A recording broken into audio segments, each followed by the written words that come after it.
souviens-tu de cette nourriture disparue des années 90? On va commencer par le apple pie que tu pouvais trouver au McDo.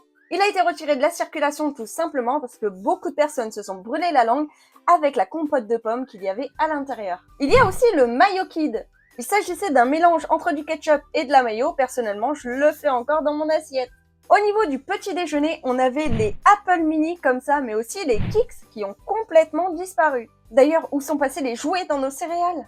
Tu avais aussi des produits laitiers, comme par exemple le Yoplait Surprise. Il y avait aussi les addicts des berlingots Tic et Tac. Je dis addict parce que clairement, si t'en mangeais un, t'en mangeais plein. Parmi les bonbons qu'on avait, il y avait les carambars éloustiques. Il s'agissait d'un carambar avec un espèce de fil à l'intérieur, c'était trop bon. Mais pareil, apparemment, c'était trop dangereux. On avait les cœurs de Belin. Et oui, ceux-là ont disparu. Venez pas me dire qu'ils existent encore. Non, il y en a avec un cœur en chocolat, mais ceux-là, un petit peu comme des palmitos, ils n'existent plus. Tu as aussi les biscuits mousse, là, les super yo-yo.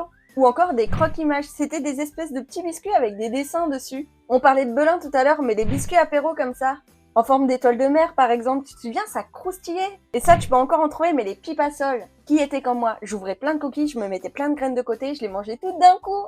Dis-moi si tu te souviens d'autres produits oubliés, mets-les-moi en commentaire, je te ferai une partie 2. Big bisous bien baveux!